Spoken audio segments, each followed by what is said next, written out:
He'd been dating the baby's mother for 4 or 5 months. He's being held now without bail. He's due back in court Friday morning. Glenn Schuck, 1010 Wins, 92.3 FM, here in the Bronx. A shooting in the Bronx that left a 20-year-old with a bullet wound to the face. That was around 7:15 last night outside 611 East 161st Street. No arrest yet. Anyone with information is asked to call Crime Stoppers 800-577-TIPS. Cops fatally shoot a man who attacked an officer inside a station house in Brownsville. The 73rd precinct was locked early Sunday morning. That's when Chief of Patrol Philip Rivera says a man tried entering through the back. He met a female officer guarding the area, then pulled out a knife. He slashed her in the face, but then she was able to fight him off. The wounded officer and a few others chased and tased him, but he wouldn't put the knife down. Several officers discharged their firearms, and the male was struck numerous times. And police say that suspect didn't make it. Now, Mark lives nearby and says he heard it all, but I thought it was thunder because it's raining, but apparently it was shot. So this is sort of extreme. See, I've been here for so many years, it's almost like I became sort of numb to it. Amanda Alexander, 1010 Wins on 92.3 FM, outside of the 73rd precinct. Governor Hochul defending the New York State bell-to-bell school cell phone ban. She spoke on Fox News Sunday and was asked about concern on the part of parents that they wouldn't be able to contact their kids in the event of an emergency. Law enforcement persuaded me, district attorneys, sheriffs, police chiefs,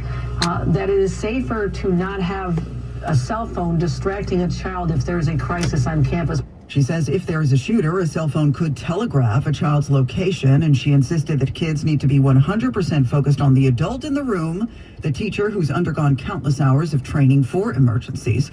New York is now among 18 states that have bell-to-bell bans. 39 have at least some cell phone restrictions in place.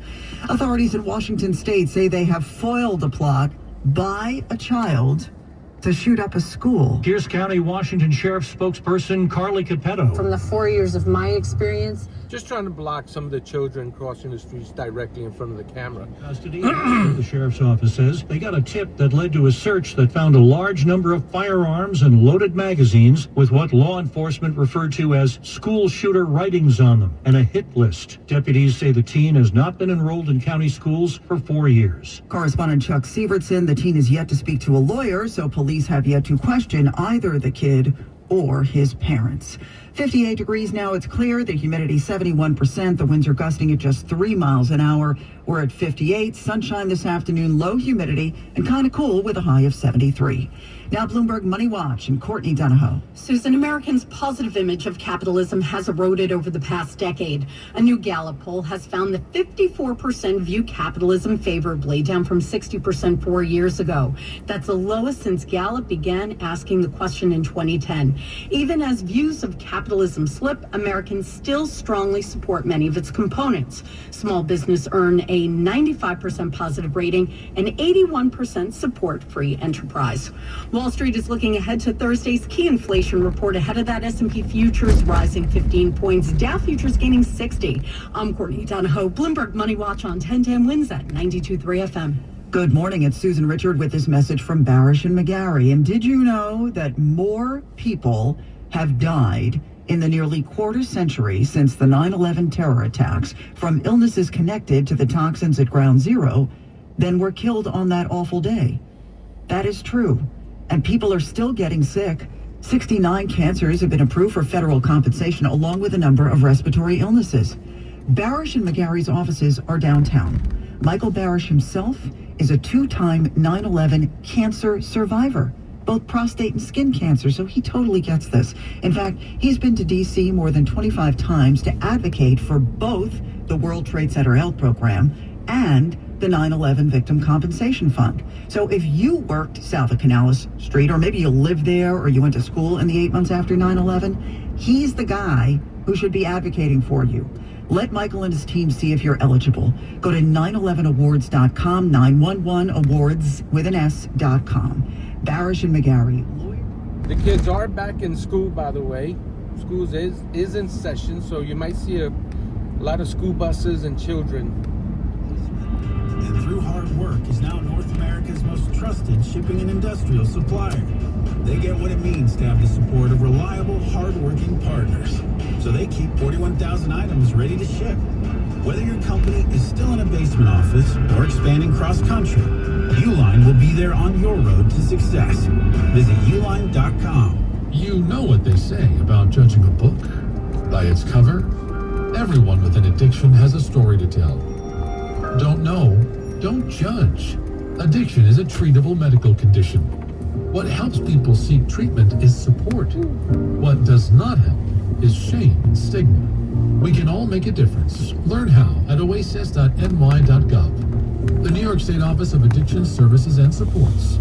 Every step of the way. At City Harvest, we're on the road every day rescuing millions of pounds of nutritious food for New Yorkers in need, transforming surplus food into sustenance, sustainability, and smiles. That's how we feed good.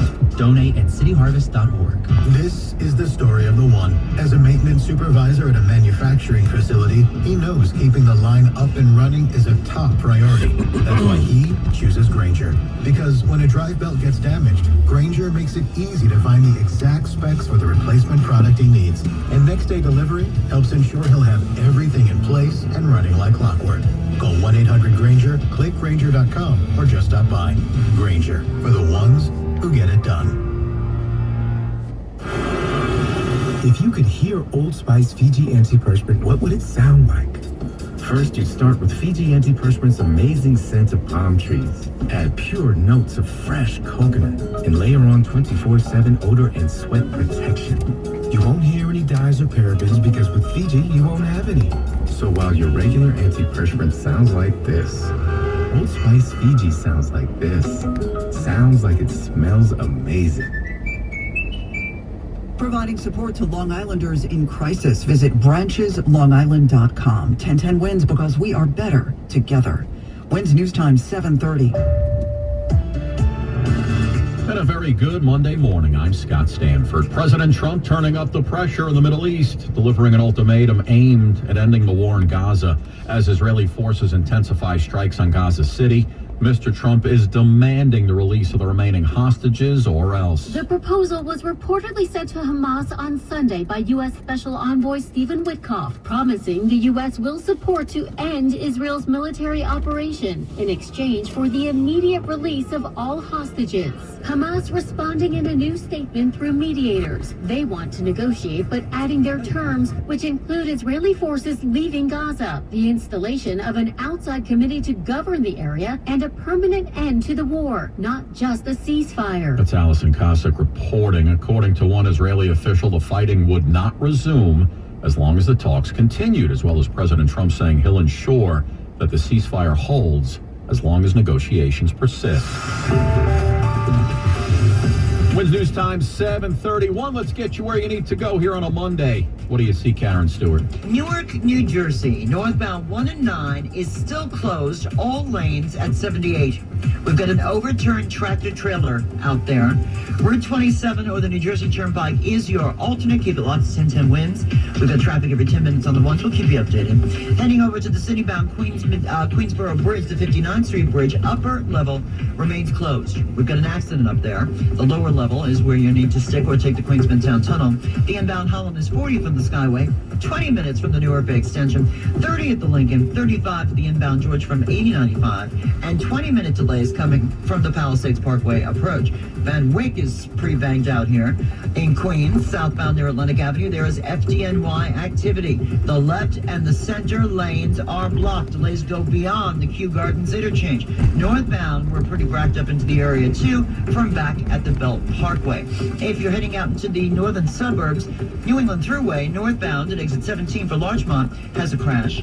In the right-hand lane, stick with the Hutchinson River Parkway instead. We're sponsored by the Barnes Front Traffic Tip Line at 844-JAM-1010. Karen Stewart, 1010 wins at 92.3 FM. I'm attorney Rich Barnes. If you've been in a car crash, choosing the right firm is crucial to get the help you need and the best result possible. The Barnes Firm. Injury attorneys call 1-800-8-million. Manhattan, Long Island. Well, let's get a check of that forecast. Meteorologist Heather Zare. Heather, I'm looking at this AccuWeather big board. Boy, we got 2 nice days on the way, don't we? We do, and then just a very brief interruption before we get back to more nice weather for the end of the week. Here for today, we've already got the sunshine that is showing up across the area. Now, there are some high clouds that are starting to mix with that sun, kind of dimming it at times right now, and we'll see some of those around from time to time today, but the humidity is going to be low, and we'll top out at 73 degrees. Mainly clear skies then win out for tonight. It'll be cool with a low of 57 in the city, closer to 50 in many suburbs. Then it's nice and sunny with a high of 74 tomorrow. A lot more clouds will be around for Wednesday. What we'll have is a low pressure area lifting northward offshore, tossing a lot more clouds in our direction. It'll try to throw some rain our way as well. Most of that is going to be confined to eastern Long Island and the Jersey Shore. 70 will be the high as the clouds hang on elsewhere. Turning out warmer and sunnier again, though, for Thursday and for Friday as well. We'll be at around 80 on Thursday, in the 70s on Friday. Currently, it's mainly clear, 58 in Central Park, going up to 73. I'm AccuWeather meteorologist Heather Zayer on New York's weather station, 1010 Winds on 92.3 FM. Thank you, Heather. Hey, what a shindig it was over at the UBS Arena in Elmont. It was a night for pop queens, influencers, and rock stars. It was the MTV Video Music Awards. Talk about a throwback. Kenny G and Doja Cat opened up the VMAs on a nostalgia-filled night on MTV and CBS. Ricky Martin received the first ever Latin Icon Award, along with Busta Rhymes for the inaugural Rock the Bells Visionary Award. What in the Sam Hill were you waiting for? Mariah Carey received the coveted Video Vanguard honor. And an emotional tribute to the late Ozzy Osbourne with Youngblood, Steven Tyler, and Joe Perry from Aerosmith. Yeah, what a great performance that was. That was Matt Wolf reporting. Every time I see Ricky Martin, I just immediately, yeah, you know. Hey, listen, if you woke up this morning asking yourself how ticket sales are going at the newly run Kennedy Center in D.C.,